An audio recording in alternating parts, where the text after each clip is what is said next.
Maryland basketball's season debut could reveal a lot.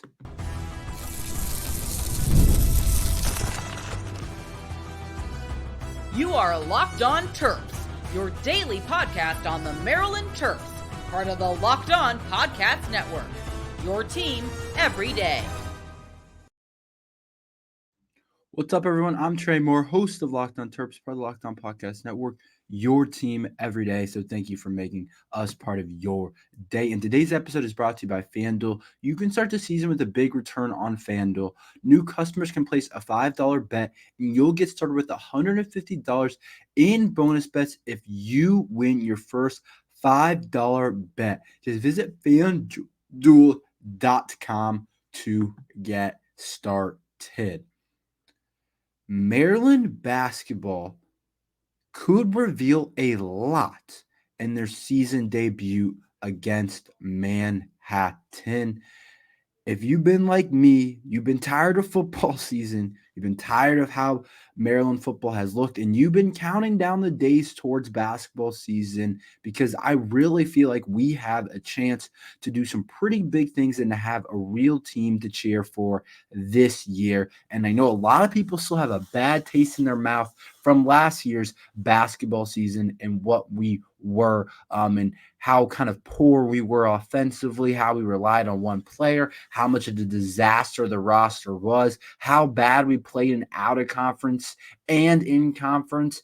I think a lot of people have been waiting for the Terps to rebound, and also think there is a ton to be excited for tonight for Maryland basketball. And I think the Terps, what happens tonight is going to reveal a lot. Anytime you're having the first game of the season, it reveals a lot, especially in basketball. You learn some things that you just don't know. Even when you're playing a lesser opponent, you learn things, you learn ideas that the coaches have, you get lineups, you get rotation, you learn all these different things during the first game that going into the game, we just don't know. Whether the opponent's Duke or whether the opponent's Manhattan, you're going to learn a lot, and what happens in the game could reveal a lot for Maryland basketball, because there are plenty of things that I'm curious about that I really don't know.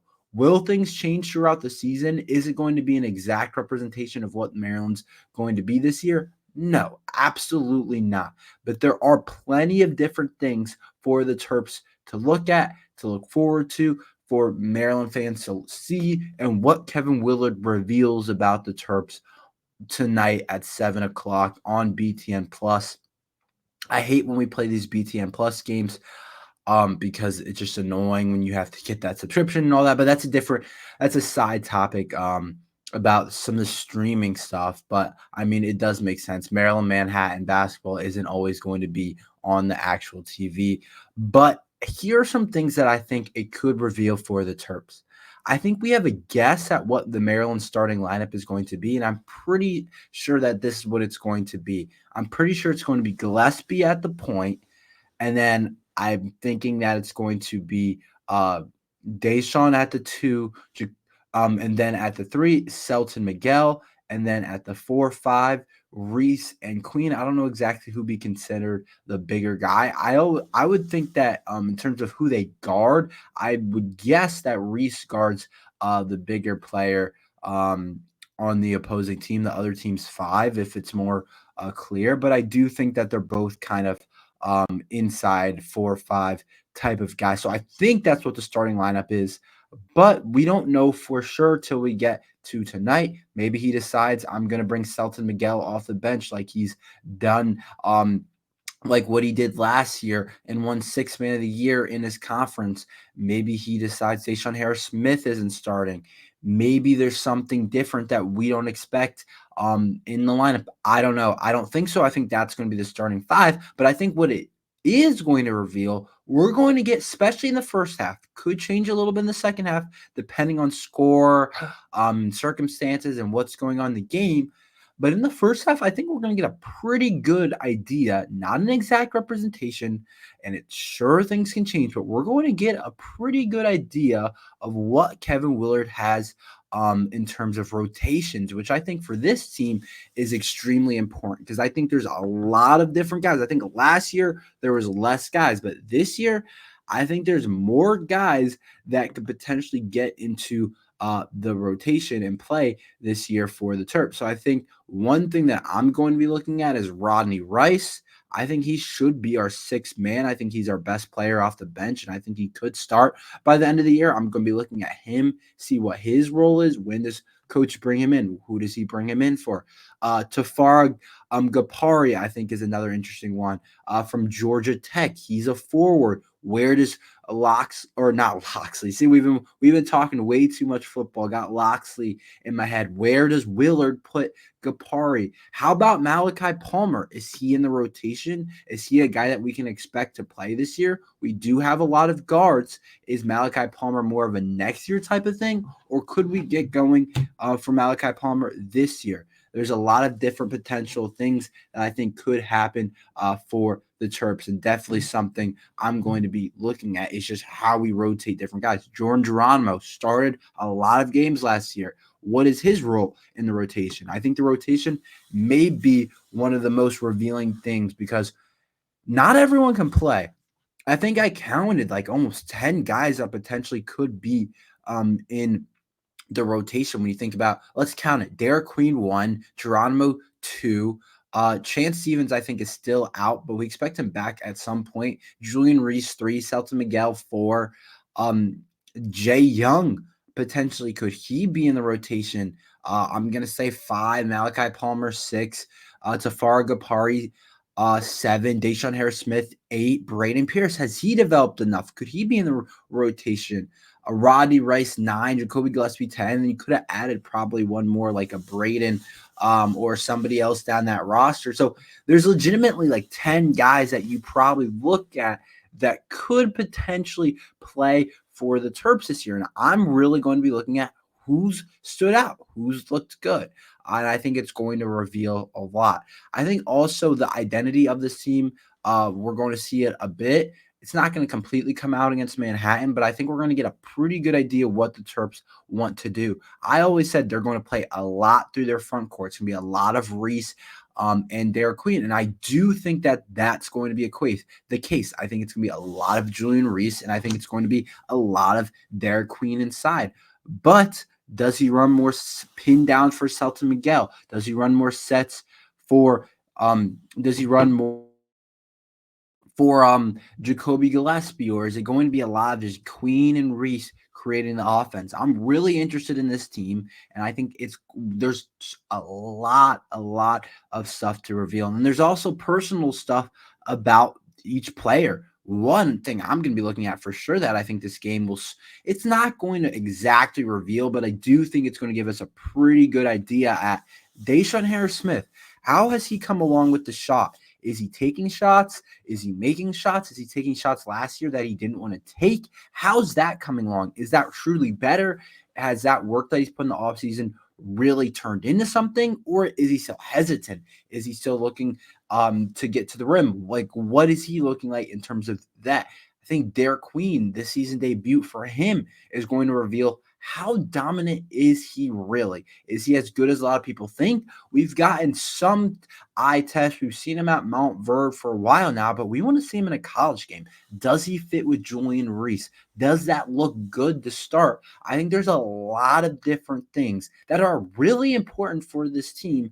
And especially from like a media perspective, that could reveal itself in this first game. Are the Terps a better shooting team? Obviously, basketball, you're not just going to look at one game and be like, did they shoot the ball well? And that will tell you if they're a good shooting team. Sure, there's poor shooting games for teams, but we can't be as poor last year. And do we start better shooting the ball this year? That's going to be something else that's going to be potentially revealed a bit. I think there's just a lot of different things when you look at this game for Maryland. And I know Manhattan's not the best opponent, but I think in terms of rotation, what Kevin Willard's game plan is, how do we attack their defense, what kinds of defense do we play? Do we mix in a full court press? Do we mix in some zone? What is our defensive identity? I think there's a lot of different things that this game is going to reveal for the Terps that are going to be interesting that we haven't seen. I got to check to see if my Big Ten subscription is still in place. BTN Plus subscription is still in place. I can't wait till we get to the Big Ten games. Don't have to worry about watching on BTN Plus, but I do think this game that there's a lot of different things that this game could potentially reveal that I'm going to be looking at and that I think are going to be really interesting. And I can't wait to talk about them tomorrow. So make sure you like and subscribe if you want to hear more about that. How do the Terps actually dominate this game? Obviously, we're big favorites, but how do we make sure we dominate this Manhattan team and not have an early season scare? I'll tell you that after this ad from 5 Hour Energy. Our friends over at 5 Hour Energy know that being a passionate football fan isn't just it's a way of life. It takes a lot of energy to power through all-day tailgates, touchdown celebrations, or an agonizing second overtime, which is why they've created the Stand the Fan 5-Hour Energy Shot with a special flavor called Fan Fuel, the energy shot made just for superfans like us, the fans who are first in the parking lot and who are last to leave. We see you. You know what else gave me a bit of Terps fan feel this week? The moment when we got absolutely crushed. No, I'm just kidding. The moment when I saw Ty Felton have some big catches a couple weeks ago, I think that gave me some fan feel. So 5 Hour Energy knows that no matter what team you root for, being a fan requires heart, soul, and a whole lot of energy. Whether you're prepping for the big tailgate or ironing your jersey, your game day to-do list is always a mile long. That's why the limited edition Stand the Fan 5-Hour Energy Shot is here to help you fuel through the season. What's your fan feel this week? Whatever it is, do it with 5 Hour Energy. Available on 5hourenergy.com, shipped nationwide. So how do the Terps actually dominate Manhattan? There's plenty of different ways and opportunities for the Terps in this game. And let's be honest, there's a couple different ways this game can go. You can play bad and still win by 10 or 15, or you could play really good and end up winning by 35. We'll see. I'm used to disappointment, but I'm feeling really good about this team this year and the possibilities of what they can accomplish for the Terps. So I am pretty excited to see what Maryland can do this year with this year's team. But here's how I think the Terps can dominate. I think number one thing that Manhattan is worse at than us, that we have a big advantage over, is rebounding. You heard me just kind of hint at it. But rebounding is something that I think that we can absolutely crush them in.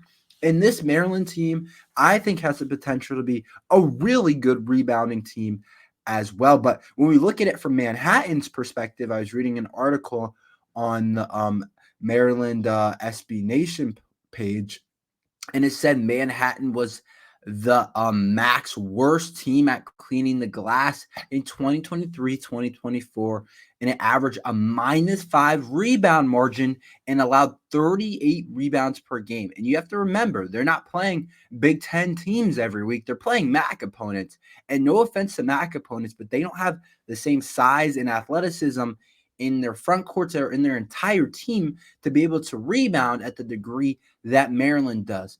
So the fact that Manhattan was the worst rebounding team last year in their conference, in a conference that I wouldn't think of, I don't think, oh my gosh, that conference rebounds really well. Like, that's not what it is. The fact that they're a really bad rebounding team shows that this is not like some fake, like this is a true weakness that they had last year. And when I think of Maryland's team this year, I think, oh, we have Queen and we have Julian Reese inside.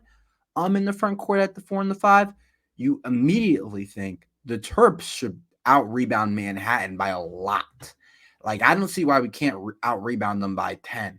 I think we can clean the glass. I think Manhattan shouldn't get a lot of at all. Like, they should get a limited amount of offensive rebounds for sure. They should they should not get very many offensive rebounds. But I think the Maryland on the other side, I think we should clean the glass at a really high level. I'm expecting the Terps to rebound the ball at a really high level and get a lot of rebounds over Manhattan on the offensive and defensive glass. I think Julian Reese has been proven to be a really good rebounder in the past. So I'm expecting him to have a double-double like he did often last year and like he averaged last year, and Dare Queen as well. I'm expecting him to have a big rebounding day too. I think those two guys, I think it's going to get a lot of rebounding against this Manhattan team that's been really bad at rebounding. But on the other side of things, not rebounding in terms of passing, they actually were a really good passing team last year. They led the MAC with 14.4 team assists per game. So when I hear that, I think instantly a way Maryland can dominate this Manhattan team this year, because it's a similar type of team. Force them to make unassisted basket. That means a limited help. We don't need a help. We're already bigger, faster, stronger, more athletic. We should be able to disrupt them, and they should have trouble creating stuff off the dribble against us. I think limited help is going to be the key. We don't need to give them easy pass outs. We don't need to do that because that's what they want to do. This Manhattan team wants to pass the ball. They want to hit the one mores. Don't get into rotating. You don't need to do that against this Manhattan team. Make them make tough buckets over you one-on-one, and I don't think they're going to be able to do it for an entire game. Maybe they make a couple, maybe they don't make very many, but I don't think they're going to do a lot with that when you look at the Terps' length and size and what they can do on the defense side of the ball and how good Maryland was last year on the defense side of the ball. I think one-on-one ball, I think we have some good defenders in the game, and I don't think it's going to work. And so I think limited help this week. Don't give them three free kickouts and free dunks or lobs or stuff like that. Like help you a lot of limited help and force them to shoot the ball. Force them to shoot the ball one-on-one. I think that's really important. So I really like it. Rebounding, and I look at the defensive side of things, forcing Manhattan to make one-on-one buckets. I think that's something that's really important for the Terps. And I think a lot of the rest of the game is just going to come from that. If we rebound and we offensive rebound, even if we're not shooting the best, I still think we're going to put up a lot of points and be able to dominate them. And even if offensively we're not having the best game, if our defense is where it needs to be and we're forcing Manhattan to score one-on-one buckets and they're having a lot of trouble doing that, then I think we're going to be in a good spot. I don't think that our offense needs to be perfect in our first game against Manhattan. Would I like it to look good? Do I think it could look really good with all these new pieces? Yeah. Do I think it could also look a little bit maybe concerning from the start? I do. You put all these pieces together. Yeah, they have plenty of time to get ready and stuff, but still, everybody knows this stuff doesn't usually click right away. It usually takes some time. So if the offense doesn't look good, I think the way to still dominate Manhattan is to really clean the glass with Julian Reese and Derek Queen, as well as I also think that the defensive side of things, forcing Manhattan not to get open looks off the pass. I think that's what they're looking for, and I think Maryland can do a really good job of limiting that. What do I think will happen in this game? What kind of stat line do I think certain players will have? We'll predict all of that. Maryland basketball season is back. We'll talk about that after this ad from FanDuel. Get ready to tackle the NFL action with FanDuel, America's #1 sportsbook. Because right now, new customers can bet $5 and get $150 in bonus bets if you win. The FanDuel Sportsbook apps gives you everything you need to place your live bets on the NFL all in one place. So when you get the hunch in the middle of the game, you can check out the latest stats, view live play-by-plays, and so much more on the same page where you place your bets. Just visit FanDuel.com to join today. You'll get started with $150 in bonus bets if you win your first $5 bet. That's FanDuel.com. Never waste a hunch. Make every moment more with FanDuel, an official sportsbook partner of the NFL. Let's talk about what I think will happen in this game. I'll say this. I know that there's a spread for the game, but these early season college basketball games, it's like it feels almost impossible to predict some of these spreads. It'll be like 26 points, and it's like I have no idea what Manhattan is as a team. So I do think the Terps win. I don't if we lose, that'll hurt. But I think that we should win, and I think that Terps win by more than 20. I'll say that. I'm not going to say we cover the 26. I'm not going to say we don't. It's just such a big spread. I'm not going to act like I really know. I feel like you have to have a good grasp on Manhattan as a program, and I don't. I don't. I knew those couple of stats from reading some stuff, but about the assists and the rebounding from last year. But I don't know Manhattan as a general team enough to be like, yeah, Maryland's going to win by 30 points. Like, I don't know. But I do think that there's a couple things that will happen for the Terps. First of all, better than last year. I think we're going to shoot the ball a lot better to start the season and the entire season. It's not like it got much better throughout the season. It did get better in some games, but like not really. I do think the Terps will shoot the ball better, and I think that will start tonight. I think Manhattan's going to be focused on. They're going to look at it and say they didn't shoot the ball well last year. Um, we're going to force them to shoot the ball, and they're going to probably, I would guess, double Queen and Julian Reese down low. And I think that will allow other guys, Selton, Jacoby, Deshaun, Rodney Rice, whoever else plays at that guard spot, to get a lot of shots potentially. And I think that that's something that is going to happen in this game against Manhattan because I don't think Manhattan has the guys to guard us. I think that either Queen or Reese, probably both of them, are going to have a pretty big mismatch. So I think that it'll be interesting. Kevin Willard said they complement each other. They understand the fact that there's times when Julian Reese has a mismatch inside, so Derek Queen will be on the outside at times, and when Derek has a mismatch inside, we'll put Julian inside. So we'll see exactly how it looks. But I do think that Derek Queen can play the perimeter as well. And I'm expecting a big day for those big men, even with Manhattan potentially doubling them. I think both of them get in the double digits, and both of them potentially could have a double double. I don't want to say they both have a double double, but I do think at least one of them will. So I do think it'll be a big game for both of those guys. I just think they're too big and talented for Manhattan to guard us. So I do think that that's something that I look at that potentially could really be um, important for the Terps and for the Terps to uh, look good in their season debut. I think those big man could really help the Terps push the agenda for how they're going to be this year as a team against Manhattan. I also think Manhattan's going to have trouble scoring the ball. That's another prediction I have for this game. I don't think they're going to score a lot in this game purely because I just think that Maryland has a good defense. I think they're going to struggle with our length. I think they're going to struggle with our athleticism, and they struggle to score unassisted points. You got to force them to score unassisted points, and I think that's Maryland. And Maryland's going to know that, and Maryland's going to force them to do that. And I think that it's going to be trouble for Manhattan. I also think that you're going to see a lot of different guys tonight. That's probably my last prediction. Um, we just have a lot of different guys that can play. And I don't know if Kevin Willard has figured out the rotation. I doubt he has. I still think it's going to take a little bit for him to figure out exactly what he wants to do with this team. But I know we're going to start to see it. But I think potentially probably everybody could play. Depending on what the score is at the end of the game, I think everybody could play. And we do have another game on Friday. So I don't think Kevin Willard's going to want to kill his guys. But yeah, we play Mount St. Mary's on Friday, another type of game. But I think all of this is getting us ready for Marquette on November 15th.